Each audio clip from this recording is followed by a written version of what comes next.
It's episode 124, week 124, volume 124 of the Wrestling Rundown. And we are at Raw's go-home show to the Hell in a Cell pay-per-view, the exclusive to Raw pay-per-view that'll be this Sunday on the WWE Network. This Raw was, dare I say, above average. Yeah. Since the draft. Yeah, no, I would say, like, there was only, like, one kind of, maybe two kind of, I could have done without this type of moment. Can I get one moment out of the way? I think I know what you're going to talk about. Arm wrestling match. Yep. Between Dana Brooke and Bayley. Garbage. Hot garbage. Hashtag Sheamus. Literally hot garbage. Hot, yeah. Yeah, actually, the literal term of hot garbage. Yeah. And the best part about this is that the audience absolutely knew what was happening. See, and here, I understand why they did it. And it worked to a point to get more heel points on Dana. Yeah. Because she started this boring segment. She eventually, she tried to do the other hand to give Bayley an advantage, and then she punched Bayley in the face, and then she attacked Bayley, and so on that regard it was good. But when you have a women's division who is on the verge of making history this Sunday with the Hell in a Cell match, and granted we have Sasha and Charlotte doing the contract signing, but on the other half of your women's stuff on Raw, you're going to pull this type of bullshit? Like, this is 4 years ago type bullshit. This is literally like, I don't remember there ever being a successful arm wrestling segment for entertainment value in WWE. Yeah, even for guys. It's always stupid. Legitimately, the only time I think I've ever seen the crowd invested in an arm wrestling segment was in WCW. This is the only time where a Bayley segment has been booed. Yeah. Which is unfortunate. And I think the biggest thing of it is it made the fans who were in attendance realize they were not getting a women's match. Yeah. Not cool. Which was bullshit.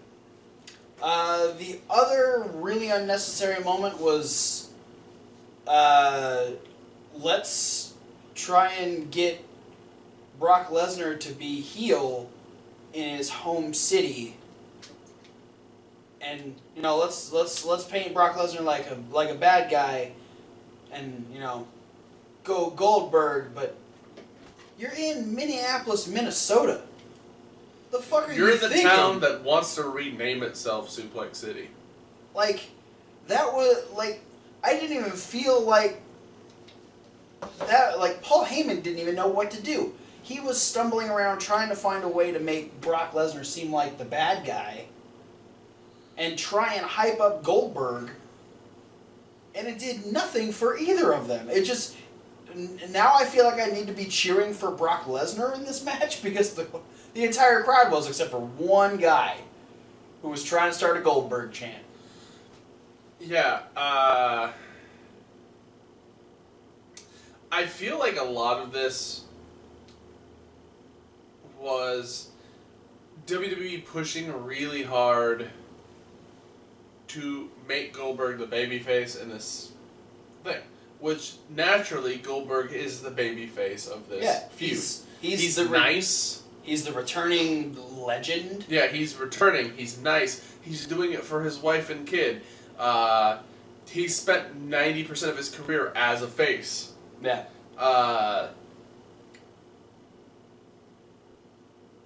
It just happened to be in Brock's hometown that they're trying to get over the fact that Brock is the bad guy in the feud. Not the sensible place to do it. I think their best bet would have been to just keep both of them off of TV, because they're both supposed to be there the night after Hell in a Cell. Yeah. Next Monday, both Goldberg and Lesnar are going to be at Raw. So why did we even need Lesnar tonight? Why didn't we, we could have done a Lesnar segment at Hell in a Cell if you really want to hype up your next pay-per-view, or if you want to hype up the next night on Raw. I think this went 2 steps back. Yeah, and I'm thinking maybe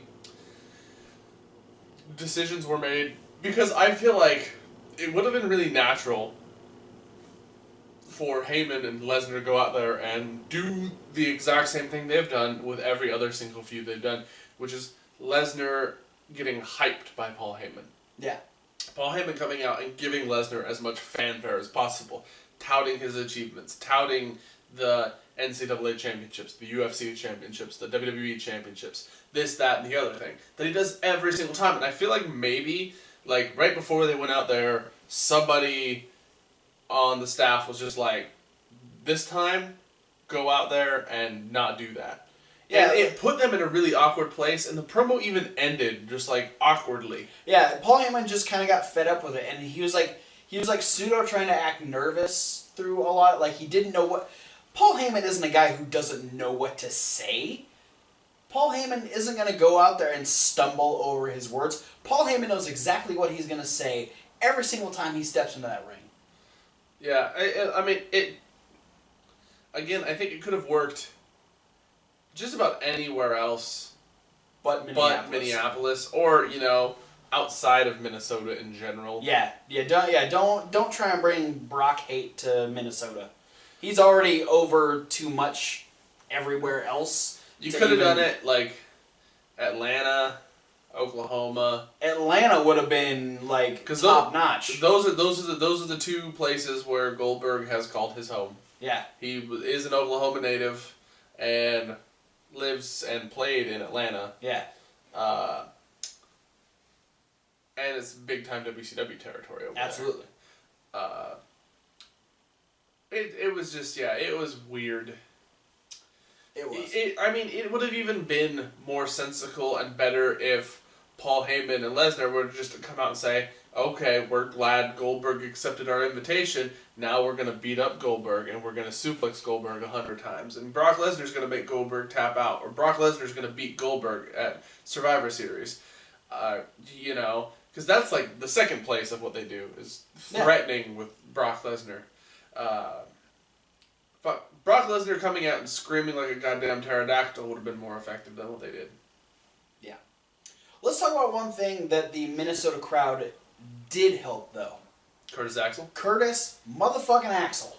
Yeah. Because, you know, Curtis Axel and Bo Dallas have been doing this thing for, 2-3 weeks now, where Curtis has tried to believe in Bo, and then last week we had Bo turn on him and beat the shit out of him. Yeah. And so Curtis Axel comes out on Raw, fucking seething. He's like, you know what? I used to believe in Bo, and I had to go back and, you know, reevaluate what I believed in. So I went back to my roots, and he starts putting over the fact that, you know, he's a third-generation superstar, talking about his grandfather, talking about his father, talking about he's from Minneapolis, Minnesota. Yeah, he's another hometown boy, and the crowd is losing it for Curtis Axel. Yeah. And he's getting a match against Bo Dallas after what happened last week. And then we have a pretty decent match between Bo Dallas and Curtis Axel. Unfortunately, we have Bo Dallas picking up the win. I think this would have been a good moment for Axel to get... This is what they needed to add this to the pre-show. Oh, okay. So they needed Bo Dallas to get the win so Curtis Axel can get his revenge at the pre-show. Okay. Curtis Axel's going to be more fired up now that Bo Dallas beat him in front of his hometown crowd. And he didn't even cheat to do it. I think the problem is, though, I don't think we're going to get nearly as much love for Axel as we did in Minneapolis. No. I don't think Boston is going to be as accepting of Curtis Axel, especially on the pre-show when half the crowd isn't even in the building. Yeah. The only thing we can really hope for is that people watched Raw and got hyped during that segment. Yeah. I hope they do. Because it works for some people. Yeah, I hope they do, because Curtis Axel is a fantastic talent. And the fact that he was as over as he was in this segment gives me hope that he's going to do something on the show. Yeah. I'm going to be real. I loved the segment from beginning to end because Curtis Axel and Bo Dallas are both great talents, neither of whom have gotten nearly enough time since the end of the Social Outcasts. Yeah, absolutely. Like, pretty much zero time. Yeah. Thanks, Adam Rose. Except for this new evil Dr. Seuss thing that Bo Dallas is doing. Fuck off, Adam Rose. Another match that was actually surprisingly good, which I was like, at first I was like, oh shit, we're going to do this again, was when we had Golden Truth and Mark Henry come out. And I was like, oh god, are we redoing the 6-man tag match from last week? But instead we just did Golden Truth versus Shining Stars. Yeah, Golden Truth with Mark Henry and the Shining Stars with the Fucker brand. Which was a great tag team match. I felt like this ending was really forced. Well, yeah, because they probably were told, this is what your ending's going to be, and all 6 of them went, how the fuck are we going to do this? See, like, for me, I feel like Titus should have been getting... Okay, the ending was Mark Henry scared Titus O'Neil up onto the apron, which crotched Primo and knocked him off the top rope. That was the end. For me, I feel like it should have been... Titus should have been, like, getting physical. Maybe even, like, do a big clothesline on R-Truth on the outside. And then have Mark Henry, like, grab him and throw him up into the ropes. Or at least, like put him up on the apron or something.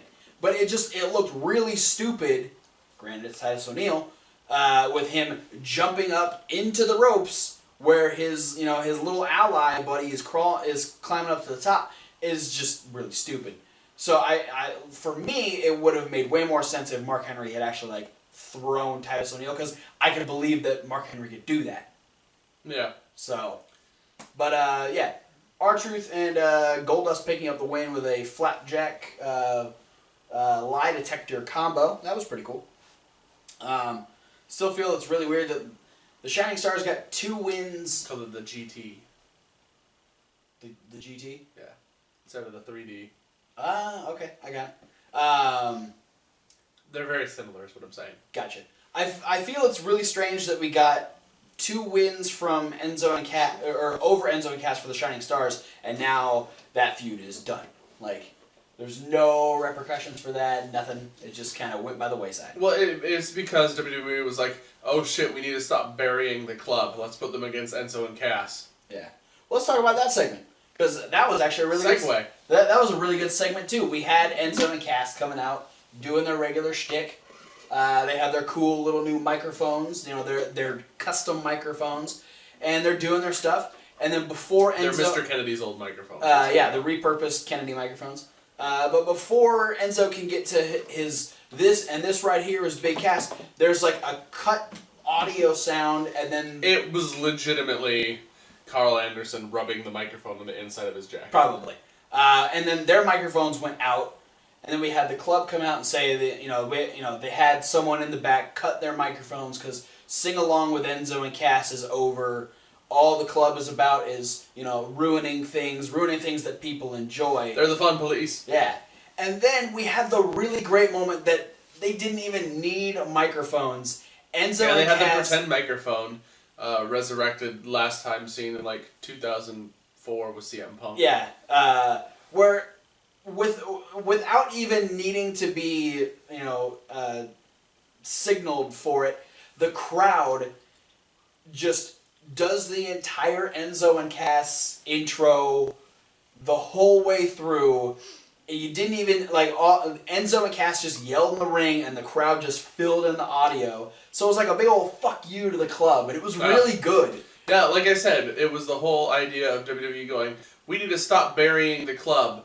Let's put them against Enzo and Cass. 2 guys who were extremely over, and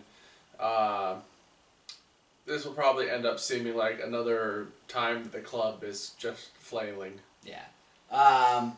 Well, in this match, it was a singles match. We had Enzo taking on Carl Anderson. A decent match where we had a really good usage of distractions at the end. I want to say right off the bat, I am glad to see that one of the guys who completely always impresses me, not on a level of like, wow, that was awesome, but I'm impressed because he's constantly getting better, is Enzo. Yeah, absolutely. He keeps improving, and that makes me happy, because that was the number one reason, if you look back like 2 years ago when we were first starting this thing, I hated Enzo. Yeah, no, I thought he was the shittiest wrestler ever. and annoying.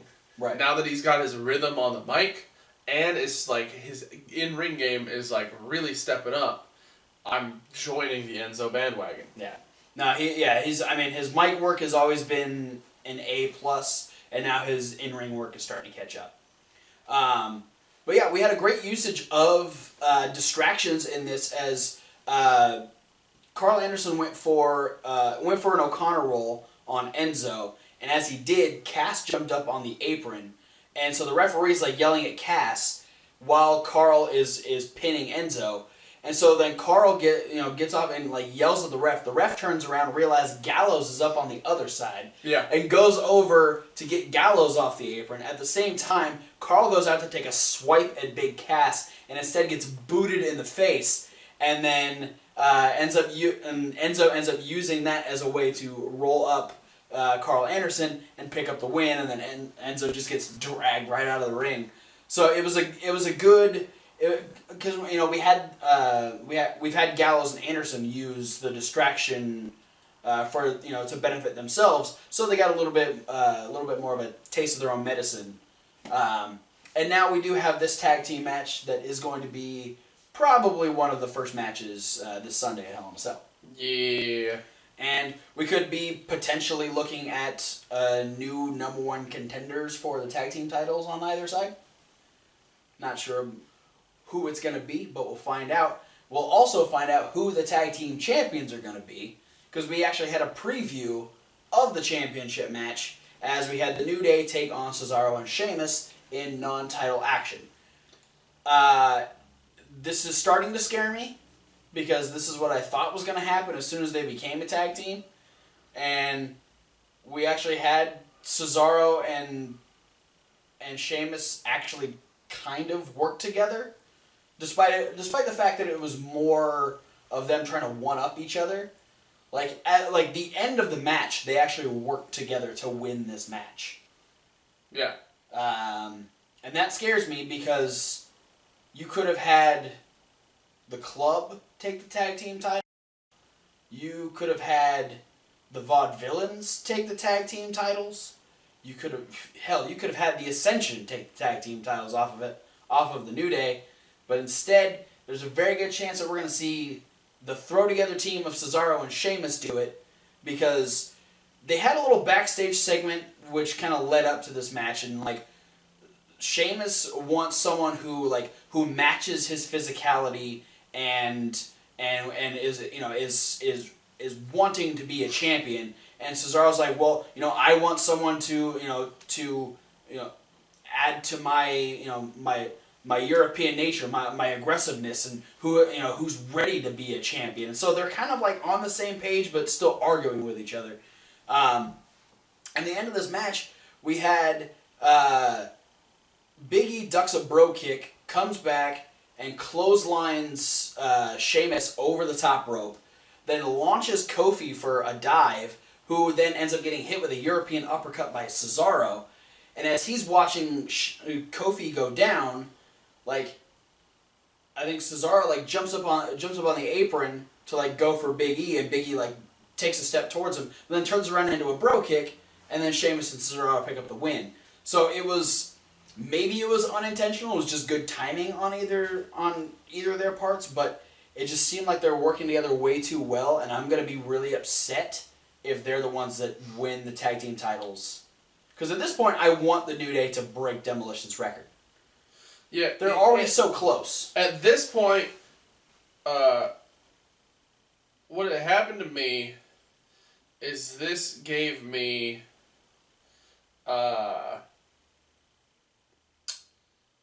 what I wanted.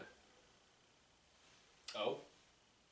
Because this also fits the trope of when somebody has the advantage going into the pay-per-view, it usually means they're going to lose. Right. As I feel like Cesaro and Sheamus worked almost cohesively this go-around. So they're bound to fuck up at the pay-per-view. See, I can't really believe in that. I don't know. It doesn't give me enough hope. I feel like I feel like something's gonna go wrong, and I don't want it to. It's scaring me. One other segment that was it was really weird. The Braun and Sami Zayn bit. Yeah. That was supposed to be a match. Never got started. But it wasn't actually a match. Why didn't it get started? They were both in the ring. They stared each other down. Then Sami slapped Braun. Then Braun threw Sami around. Yeah, well, the referee never rang the bell. This is the thing I've been talking about. They did a lot with the Carmella and Nikki Bella feud.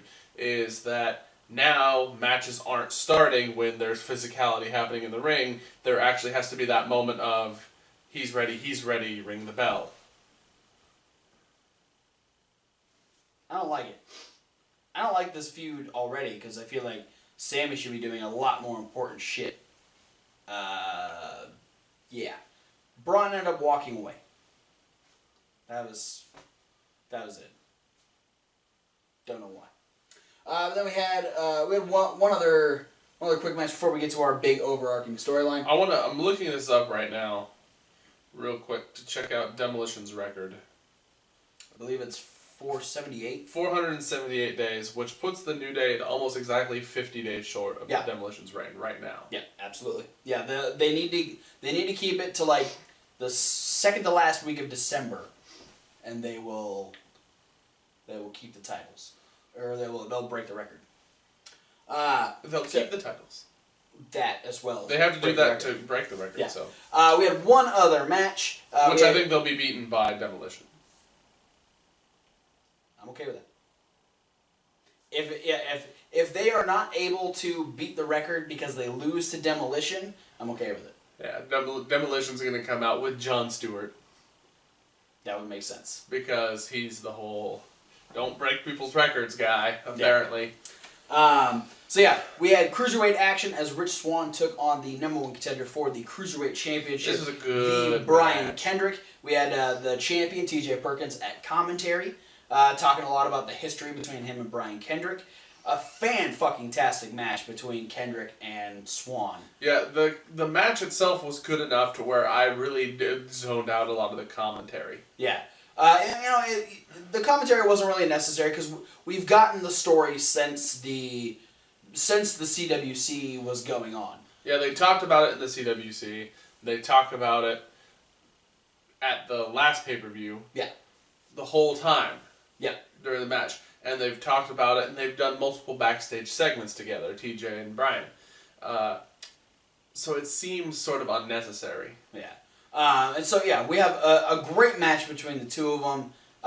Both of them showing a lot of their strengths in this. Some really great chemistry back and forth. Yeah. Which really showed at the end their kind of battle for the win. Because we had Rich Swann pop himself up onto Kendrick's shoulders, going for what I assume was like a victory roll. But then Kendrick dropped him down wheelbarrow style, tried to jump over and lock in the captain's hook, which Swann then backed himself up, got up, locked himself up, and hit an Oklahoma roll crucifix type thing, and just a really tight, you're not getting out of this type of pin, and beats the number one contender on Raw. Yeah. And so, TJ didn't show. TJ looked really disappointed. He's just this guy can't do anything without some sort of cheating. What the hell? Yeah, I mean that's the whole point. Yeah. Is we're getting over and we're just pushing the fact that Brian Kendrick now is not the Brian Kendrick of old. Yeah. And that's why he has to resort to what he does, and that's why we get the next backstage segment. Where this was really interesting. Brian is in a state of desperation. He's at absolute desperation because he asks for something I've never heard someone ask for in wrestling ever. I don't know if you've seen something in the past that's been something like this, but I myself have never seen. Never in this way. Yeah, maybe as if they were allies, it would make sense. But Brian Kendrick literally asks TJ Perkins to let him win the match on Sunday. Yeah. Not even Not even like, just, go easy on me, not, not, hey, give me a little bit more of a chance. It's no, I need you to let me win. Mm-hmm. And TJ just looks at him like, the fuck do you think you're talking about? Grabs the stuff and walks away. Yeah. Another thing that I found really unusual about this is, like, a lot of the times prior to a championship match at a pay-per-view, both people will have to wrestle. If one of them wrestles, usually they have both the champion and the challenger in the match, in different matches, or like a tag match or something. This go around, it was extremely interesting to realize that they only made Brian Kendrick wrestle. That's the reason, is that we needed this to happen.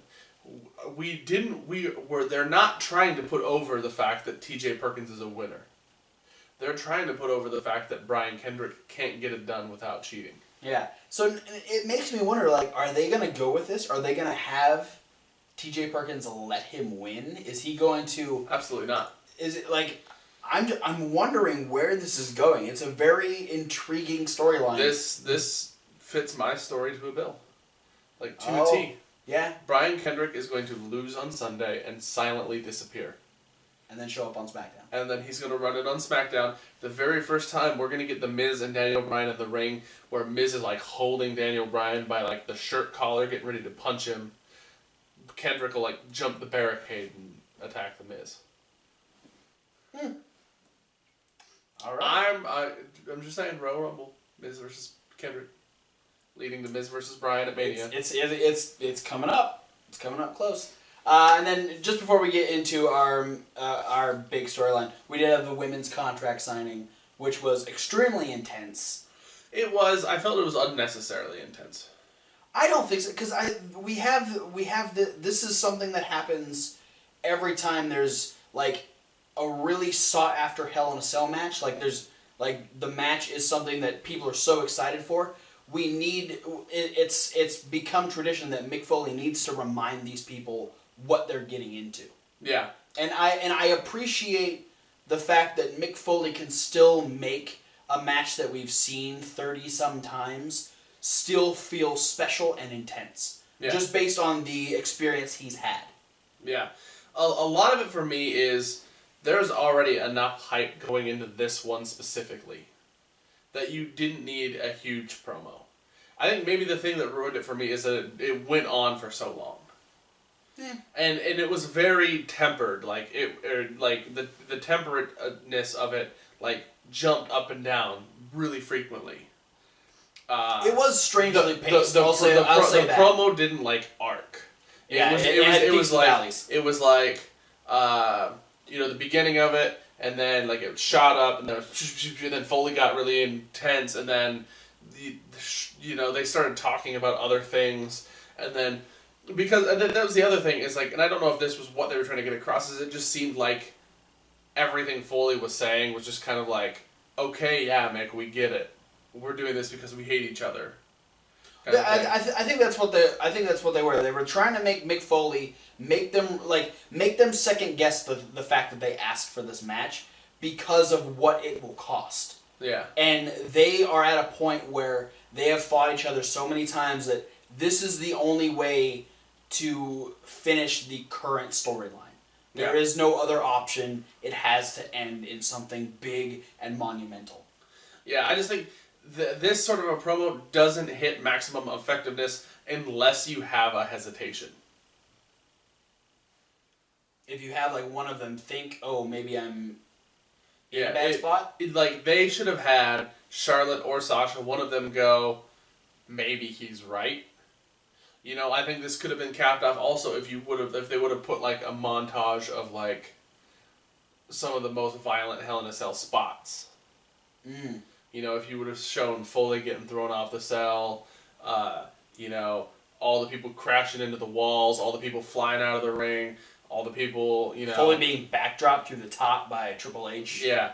If you would have shown, Rollins and Ambrose coming off the side at the same time, probably end it with Shane jumping and crashing through the table.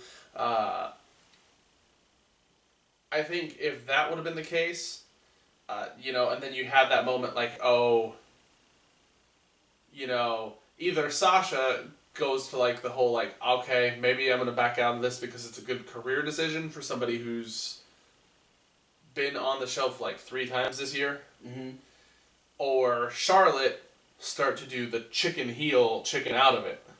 And go, oh, holy crap, and then have to be goaded back into doing it by Sasha. Okay. Yeah, I'll agree with that. I feel like I still appreciate Mick Foley's ability. Oh yeah, I like his part of the promo specifically. I felt like a lot of the way Charlotte and Sasha were like yelling at each other though was very much in the same vein as like Dolph Ziggler cutting his like really I'm being passionate. I'm yelling because I'm being passionate, and I feel like it was like there's a formula to the promo and how that works. Yeah. And yelling doesn't get your point across. No, unless you're Dolph Ziggler. Like Ziggler yelling in the promo makes a bigger impact because Ziggler is like the cool, cocky, collected character. Yeah, and so when he goes off and has to like yell and scream and turns his face red, you know that he's talking about something serious.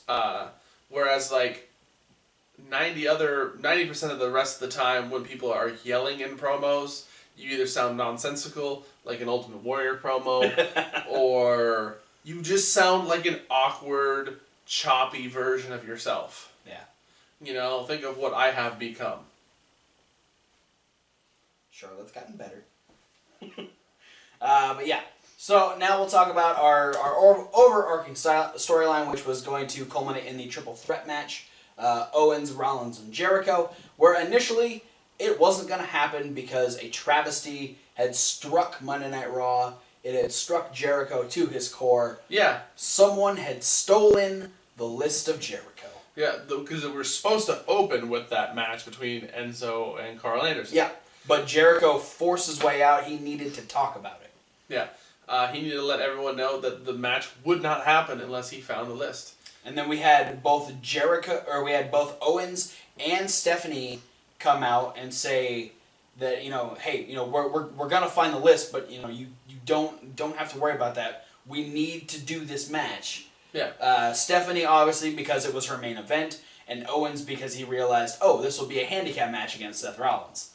And then Seth Rollins kind of added fuel to the fire by revealing he was the one that stole the list of JeriKO. Yes.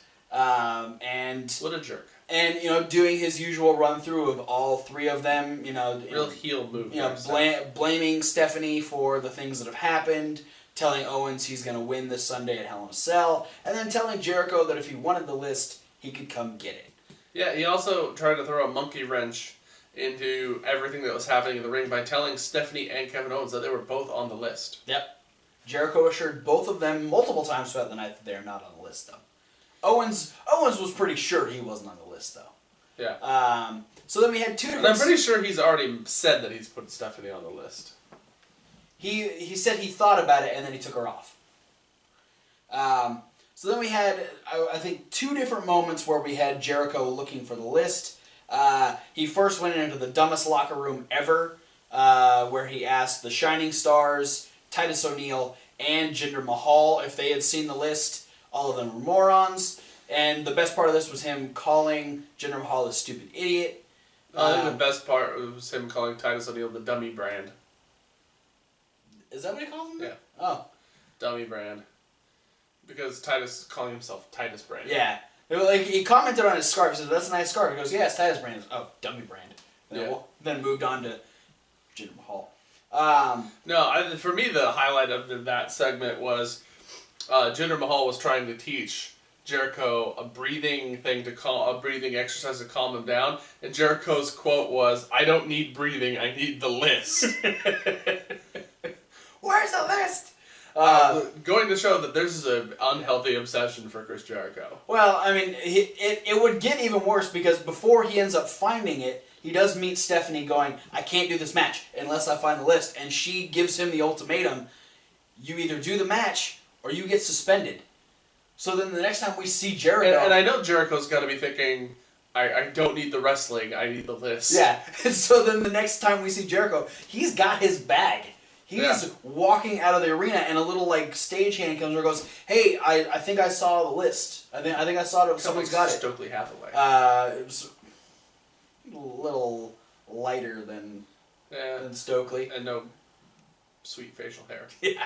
So he's like, "I think it's around the corner." So JeriKO's like, "You found the list?" Oh, and he goes over, and Braun Strowman is the one who's got the list. Of all the people that have the list, Braun Strowman. And so he asked for the list.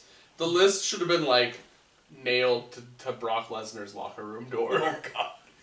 So Braun tells him that he has to say please if he wants the list. He ends up saying, "Can I have the list, please?" And then Strowman was offended that Sami Zayn's name wasn't on it. And so then as Braun goes away, he goes, "His name's on page 4. You're the one with my list? You want my list? You know what happens when you talk bad about the list? Guess what?" He said it real quiet so Braun didn't actually hear him. He's like, "You know what happens to people who touch my property? You just made the list." So apparently Braun Strowman's on the list now. So we did in fact have our triple threat match. That did in fact turn into a handicap match. Yeah. It was not officially, but it was 99% handicap match, and 1% Seth Rollins winning a triple threat match. Yeah. By pitting both guys at the same time? With a double roll up. I think he put both of his feet on the ropes or something. And then he put all 4 of his feet on the ropes. All 4 of them. He's a centaur. It's the only explanation. And we had that moment where JeriKO and Owens both went, "What?" So confused. And then we get the 2-on-1 beatdown, which Rollins ends up getting beat down. They start to walk away. JeriKO full on leaves. At which point, Seth gets back up, runs, and then piggyback ride! Flying tackles Owens up on the stage. They end up fighting all the way back down. He's pretty much getting the better of him. Ends up like elbowing security at one point to get back at him, and they fight their way around. And it all ends when we have what it really is Kevin Owens' swan song in things with the powerbomb on the apron to Seth Rollins. Yeah. And then Kevin Owens ran all the way up to the top of the ramp to grab the title, to run all the way back down to the ring and show it off while Seth Rollins was down on the outside. Yeah, we learned very dramatically from Michael Cole that we have, this is such a bad story for Seth Rollins because that powerbomb on the apron literally costs superstars weeks of their career. Yeah. Way to sell that one, Cole. Weeks. Where I believe Sammy was out for months. But who are we to disagree with? Pretty sure that took Neville off the NXT roster. Well, I mean, Michael Cole knows everything though. Like Blue Thunder Bombs and that pretty move that Rich Swann did. Stupid idiot. What a maneuver. Anyway, that's it for the Raw review. Thanks for watching. Don't forget to like and comment and subscribe. Hit all the links down in the description. You send to all of our social medias where you get updates to videos. You can also find this video, plus all of our regular reviews in podcast form, at the SoundCloud link. For those of you that are on SoundCloud, listen to us right now, you'll want to head over here because we'll have a special video coming out this week that you won't get in podcast form, that being Hell in a Cell predictions. Yeah, watch out for those coming up in the playlist. Yes. That's up there. Up there if you're on the computer, or down there if you're on the mobile device. And we do have another extra video that you can check out this week, as we finally got around to the Delete or Decay reaction. You can find that over on Reasonable Wrestling Fans. That's reasonable with a W, like wrestling. Hope you enjoyed it. So yeah, check that out. Check out all of the other YouTubier stuff we do over there.